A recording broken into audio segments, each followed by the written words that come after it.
English Senior, Jan 1994. Get ready, start. Mr. Speaker Sir, I thank you very much for having given me an opportunity to speak a few words on food policy. I wanted honorable members to take as much time as possible to discuss this most important matter.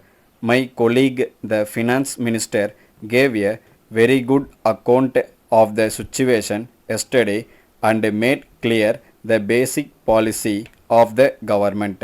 He spoke with authority since he has a great deal to do with the subject. Yet I want to say a few words because recently there has been some confusion in the public mind and many things have been said which appear to me to have no justification at all. I wish to clear the confusion as far as possible. The honorable member who asked me earlier in this session whether there would be a debate on food policy was probably under the impression that some big changes were under consideration. As a matter of fact, a change in policy was neither intended nor suggested. Certain minor changes are certainly contemplated, but they have nothing to do with the basic policy that the government has attempted to follow in future. I am sure the House will realize that during the last few years, the food ministry has had to face very difficult problems.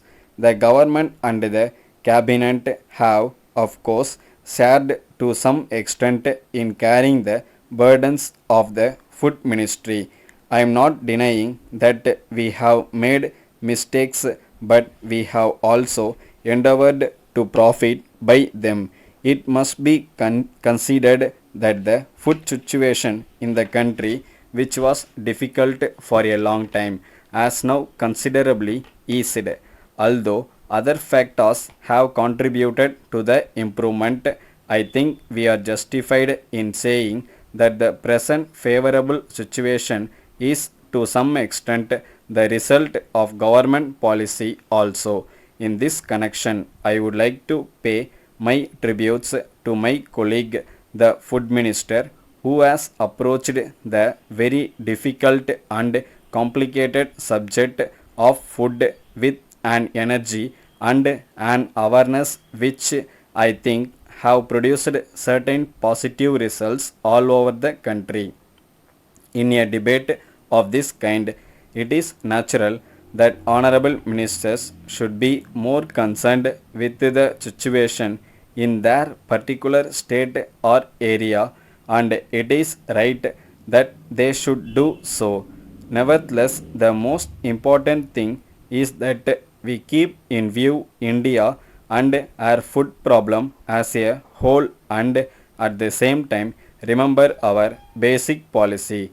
It is open to the House to discuss our basic policy, but in so far as the government is concerned, there has been no occasion to effect any change in it, and as far as we can see, no such occasion is likely to arise. I can only add that our basic approach will remain unchanged even though the food position is much brighter. The finance minister pointed out the close relationship between the food question and planning, but in regard to the supply of food and other necessities of life, it is not enough merely to see that there is fair distribution or that people do not prosper at the cost of others. If we do this and no more, our economy will be static. We must also see that we get the best out of our development and planning programs. For instance, if there is a surplus of food in the country, we would naturally like the nation to be fed more adequately, but we must also think beyond the immediate wants and utilize our resources with foresight. With these few words, I conclude my speech. Letter from Messrs. George Brown and Company, Bombay, to Messrs. National Company Limited, Bangalore. Dear Sirs, we thank you very much for your letter dated 10th instant, giving details of the land which you propose to sell to our company. As you are aware, we are the leading company in this part of the country engaged in the manufacture of latest designs of household furniture. We have got several branches all over the country and in some of the foreign countries also. We intend to expand our business activities in India and in other countries.